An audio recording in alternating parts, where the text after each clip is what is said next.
2 Timóteo, capítulo de número 4. Esse é o texto sagrado que eu quero ler com você. Uma carta escrita pelo apóstolo Paulo. Não uma carta dirigida a uma de suas igrejas que ele havia fundado em tantos lugares, com exortações acerca da conduta e do comportamento daqueles cristãos, os exortando, os discipulando e os ensinando acerca da fé. Temos várias cartas de Paulo tratando sobre essas coisas. Isso é uma... Paulo foi um instrumento nas mãos do Espírito de Deus para doutrinar, ensinar, exortar e capacitar aqueles novos cristãos, aqueles discípulos que foram sendo gerados por seu ministério. Mas essa carta, ela é diferente, porque é uma carta pessoal. Ele está escrevendo para um homem. Na verdade, ele está escrevendo para um amigo. Mais do que isso, um filho na fé. Um rapaz que havia entregue sua vida a Cristo por intermédio do ministério de Paulo e tornou-se próximo dele. Paulo escreve a ele, e no trecho da carta que alguém colocou no número 4 para dividir em capítulos e facilitar a leitura, Paulo está dizendo assim: na presença de Deus e de Cristo Jesus, que há de julgar os vivos e os mortos, por sua manifestação, por seu reino, eu o exorto solenemente. Pregue a palavra, esteja preparado a tempo e fora de tempo. Repreenda, corrija, exorte com toda a paciência e doutrina, pois virá tempo em que não suportarão a sã doutrina. Ao contrário, sentindo coceira nos ouvidos, juntarão mestres para si mesmos, segundo seus próprios desejos. Eles se recusarão a dar ouvidos à verdade, voltando-se para os mitos. Tudo, porém, seja moderado em tudo, suporte os sofrimentos, faça a obra de um evangelista, cumpra plenamente o teu ministério. Eu já estou sendo derramado como uma oferta ao Senhor. Está próximo o tempo da minha partida, combati o bom combate, terminei a carreira e guardei a fé. Agora me está sendo reservada a coroa da justiça, que o Senhor, justo juiz, me dará naquele dia. E não somente a mim, mas também a todos os que amam a sua vinda. Procure vir logo ao meu encontro, pois Demas, amando este mundo, me abandonou e foi para Tessalônica. Crescente foi para a Galácia e Tito para Dalmácia. Só Lucas está comigo. Traga Marcos com você, porque ele me é muito útil para o ministério. Enviei Tíquico a Éfeso. Quando você vier, traga a capa que deixei na casa de Carpo, em Troade, e os meus livros, especialmente os pergaminhos. Alexandre, o ferreiro, causou-me muitos males. O Senhor lhe dará a retribuição por o que fez. Previna-se contra ele, porque se opôs fortemente às nossas palavras. Na minha primeira defesa, ninguém apareceu para me apoiar. Todos me abandonaram. Que isso não me seja cobrado. Mas o Senhor permaneceu ao meu lado e me deu força, para que por mim a mensagem fosse plenamente proclamada e todos os gentios a ouvissem. E eu fui liberto da boca do leão. O Senhor me livrará de toda obra maligna e me levará salvo para o seu reino celestial. A Ele seja a glória para todo sempre. Amém. Saudações a Priscila, a Áquila, a casa de Onesífero. Erasto permaneceu em Corinto, mas deixei Trófimo doente em Mileto. Procure vir antes do inverno. Eubulo, Prudente, Lino, Cláudia e todos os irmãos enviam saudações. Senhor seja com teu espírito. A graça seja com vocês. Veja, talvez você pense assim: bem, missionário, eu já ouvi tantas mensagens que o Senhor tem ministrado e tem sido uma bênção, mas eu sinceramente não vejo o que possa ser extraído de algo tão pessoal como essas recomendações de Paulo ao seu filho na fé. Sabe, quando nós lemos estas coisas que Paulo escreveu, nós estamos falando de um homem experiente, amadurecido, equilibrado, cheio da unção de Deus. Alguém que verdadeiramente vale a pena ouvir para aprendermos.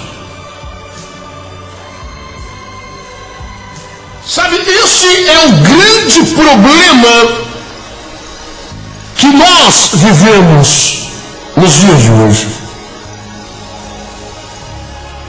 É exatamente a ausência, a falta, o quão raro tem se tornado homens ou mulheres que se vale a pena você parar para ouvir. Porque você sabe que esse homem ou esta mulher, o que ele tem a dizer a você, vai influenciar de verdade a sua vida, vai mudar, vai te abrir os olhos, vai acrescentar alguma coisa importante de valor, que pode simplesmente mudar o rumo da sua história eternamente. Vai te dar força, vai te dar equilíbrio, vai te ajudar a vencer as tempestades e os problemas. Quão raro isso tem sido em nossos dias. Nós vemos tanto oba-oba, não é? Tantos efeitos pirotécnicos, tanta fumaça de vencê, tanto barulho.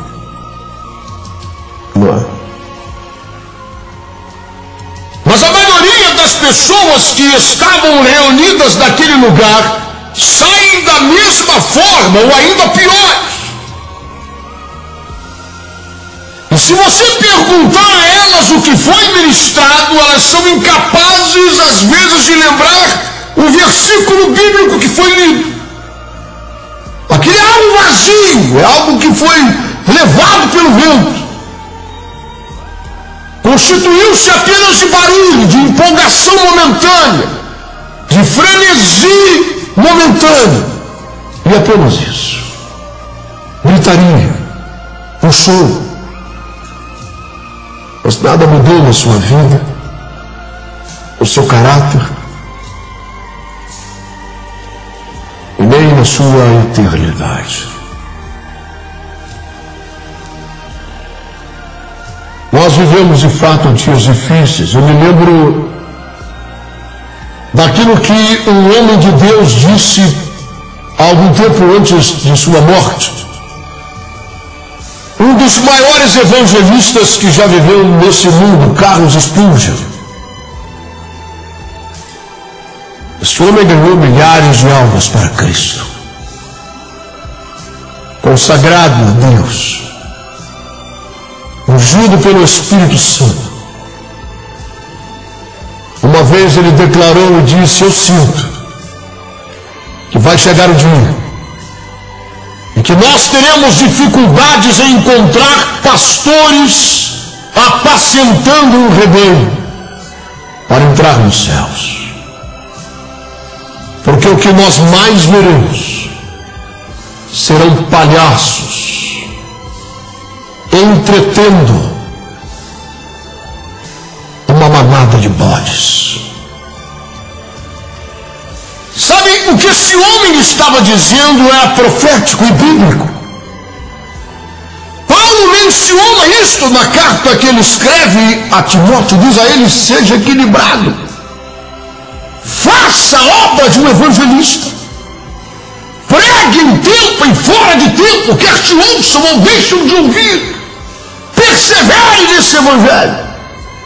Porque virá um tempo em que as pessoas terão coceira nos ouvidos para ouvir somente aquilo que agrada a sua carne, e eles irão ajuntar mestres para si que preguem aquilo que a carne deles ambiciona ouvir. Paulo exorta esse garoto a sair fora disso e perseverar no Evangelho de Cristo, na sã doutrina. Mas há algo aqui importante que me chama a atenção e que me serve de estímulo e de exemplo na vida desse homem de Deus. Sabe por quê? E eu quero que você preste muita atenção. Preste atenção. E me corrija se eu estiver errado. Eu às vezes fico olhando alguns pregadores na televisão. E eu tenho o costume de olhar nos olhos das pessoas. Deus me dá um discernimento. Mas eu tenho certeza absoluta que qualquer pessoa que tenha lucidez mental,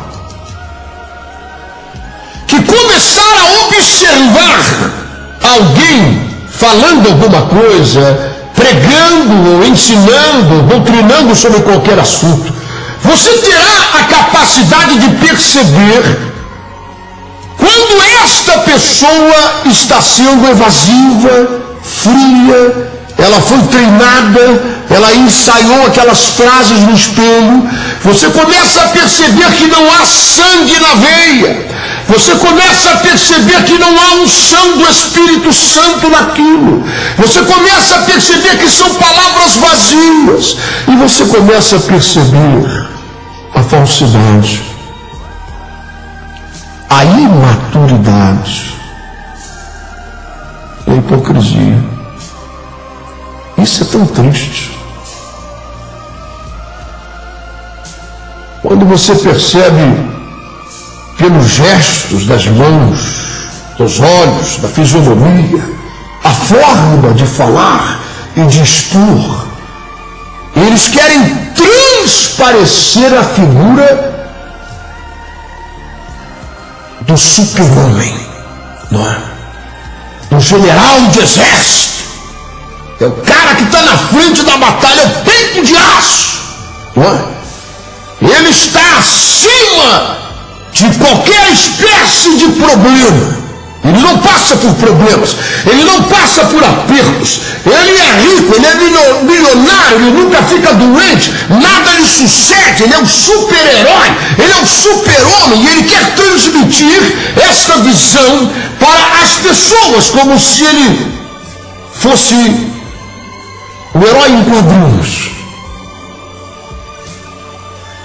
para aquelas pessoas que estão na plateia.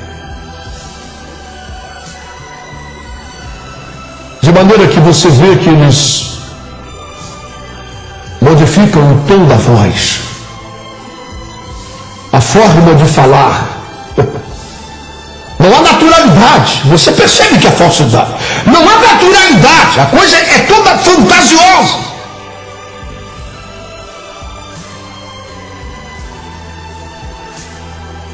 Imitam os seus líderes, até no jeito de falar, no jeito de se comportar, no jeito de caminhar, no jeito de olhar. E você vê que há tanta coisa vazia.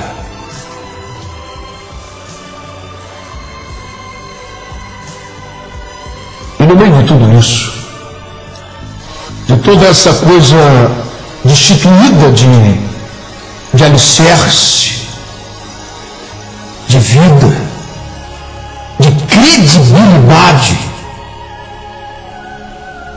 no meio dessa coisa que quer passar uma imagem daquilo que não existe, de coisa fantasiosa, de coisa de história em quadrinhos, como se o pastor fosse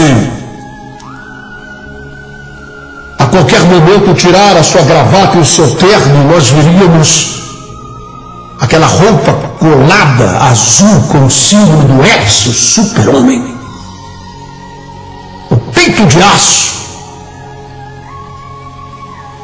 o salvador da pátria. Alguém distante das dores, do frio, do calor, das emoções, no pecado. Eles não pecam, eles não erram, eles não têm aperto financeiro, nunca ficam gritados. Não é verdade?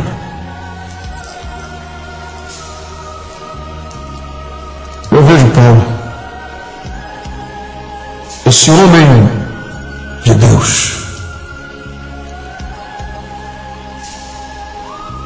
em que através de seu ministério, milagres extraordinários, ressurreição de mortos, cura de toda espécie de enfermidades, doenças, demônios, batendo em retirada de suas vítimas, gente sendo liberta, igrejas fundadas por todos os lados desse mundo.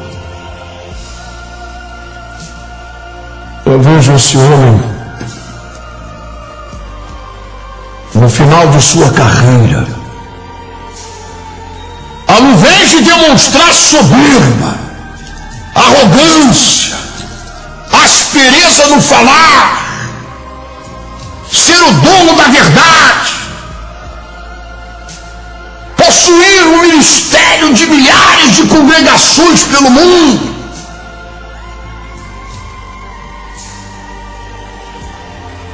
eu vejo esse homem demonstrando a sua fragilidade, e reconhecendo que não é nada. Eu vejo esse homem dizendo que teve que deixar um sujeito enfermo em uma cidade. Você viu isso aqui comigo? Nas saudações finais dele.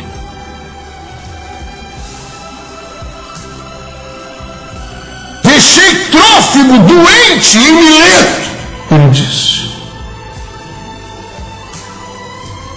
Um sujeito acostumado a ver milagres, até de ressurreição de mortos, enfermos curados, ele reconhece que deixou um sujeito doente. Ele precisaria falar isso, ele poderia omitir isso. Quem sabe isso traria incredulidade no coração das pessoas, e elas diriam: então Paulo não é tão poderoso assim, então Paulo não é tão magnífico dessa forma, porque o sujeito ficou doente, e com certeza Paulo orou por ele, não deixaria de orar, e na verdade ele não precisaria nem estar junto ao doente, ele daria uma ordem aonde ele está e o doente seria curado pela sua grande fé. O apóstolo dos gentios, mas ele alega que deixou o sujeito doente em Mileto, ele não foi curado. Paulo reconhece a soberania de Deus, e que ele nada mais é do que apenas um instrumento da mão do Todo-Poderoso, que todos nós vamos ter que morrer um dia, e que nem todo enfermo é curado, nem todo morto é ressuscitado, e que a soberania de Deus existe, e ele declara isso. Ele poderia ter omitido essa verdade, mas ele fez questão de dizer. Sabe, ele disse mais, ele disse: apressa-te em vir ter comigo, porque eu estou me sentindo sozinho.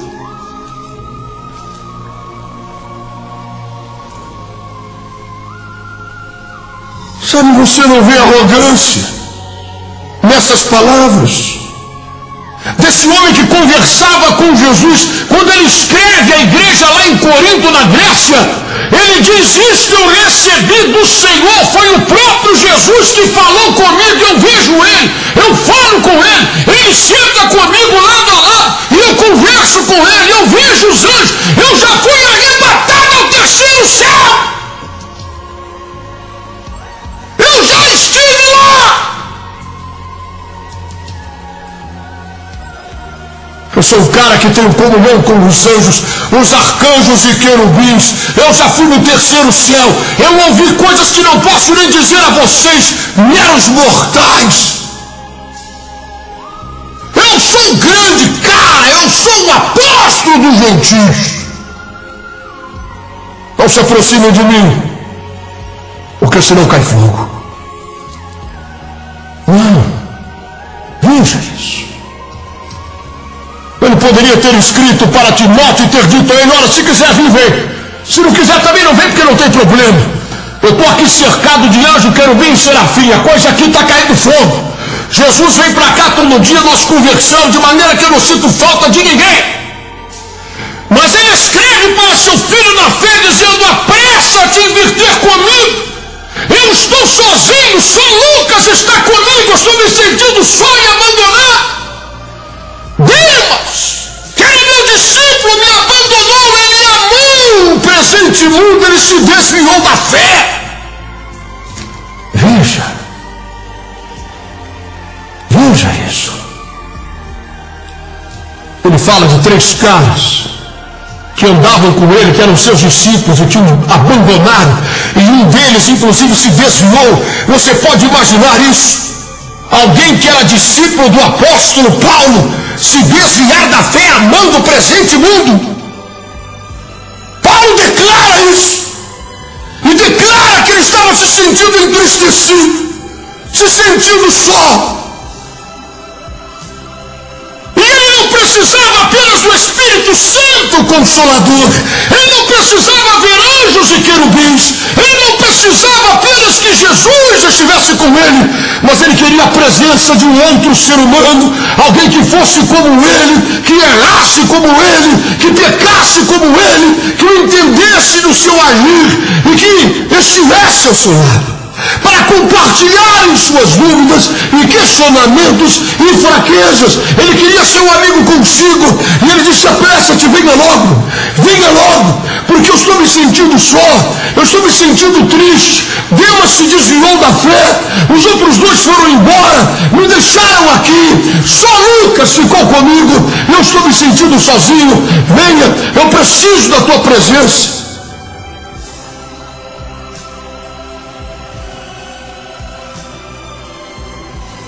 Traga a capa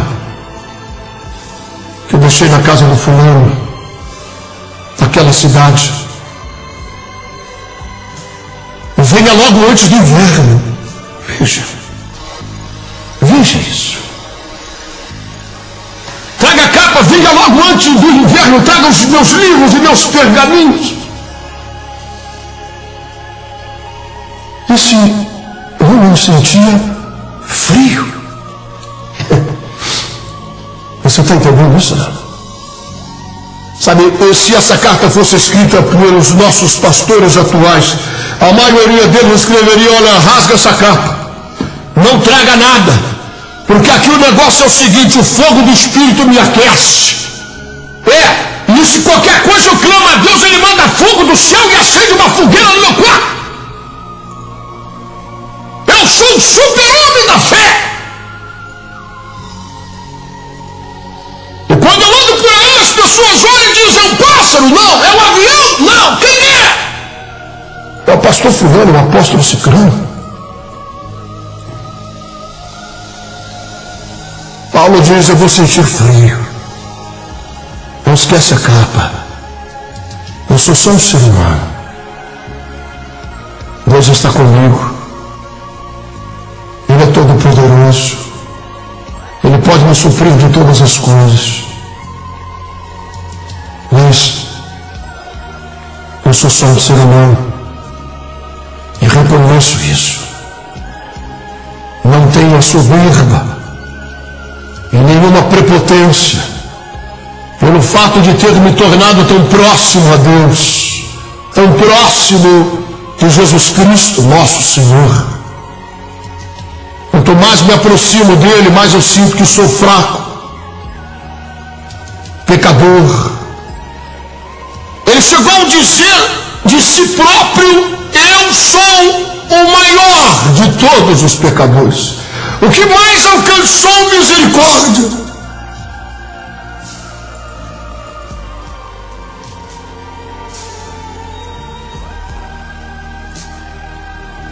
Combati o bom combate, disse ele. Cumpri a carreira e guardei a fé. E o Senhor já me mostrou que o dia da minha partida está próximo. E desde já a coroa da justiça me é guardada, não apenas a mim, mas a todos aqueles que amam a sua vinda. Sabe, meu irmão, minha irmã, eu acho lamentável, triste, o fato de nós vivermos em um período tão difícil da história da igreja na Terra, onde os homens de Deus de verdade estão se tornando quase que uma espécie em extinção.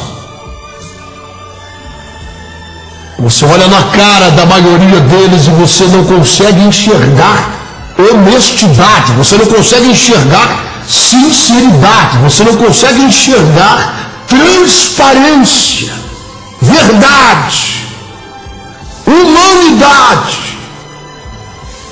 Mas você enxerga hipocrisia, você enxerga falsidade, você enxerga ganância, você enxerga soberba, você enxerga a capa vermelha por debaixo do terno, da gravata, e a roupa azul S estampado no peito. É isso que eles querem transparecer. Estão acima dos problemas dos pobres mortais.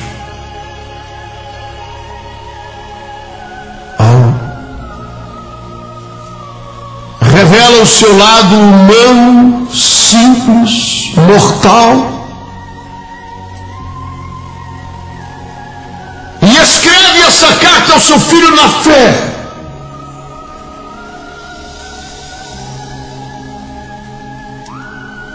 Destituída de qualquer espécie de arrogância, de soberba ou de prepotência. Mas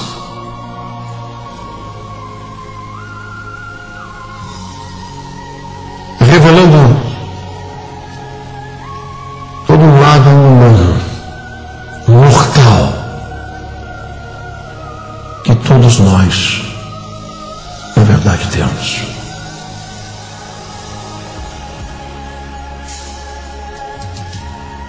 Não somos todo-poderosos. Todo-poderoso é Deus. Não podemos curar a quem quisermos. Quem cura é Deus. Não podemos manter firmes na fé. Quem pode manter é Deus. E Paulo, num trecho de uma carta ao seu filho na fé, expõe profundas verdades que nos ajudam a alcançar um equilíbrio e a entendermos aquilo que ele disse para Timóteo.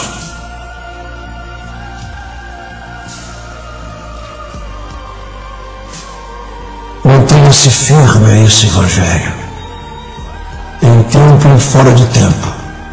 Pregue, exorte, discipline, doutrine. Não se deixe levar pelos modernismos. Faça a obra de um evangelista.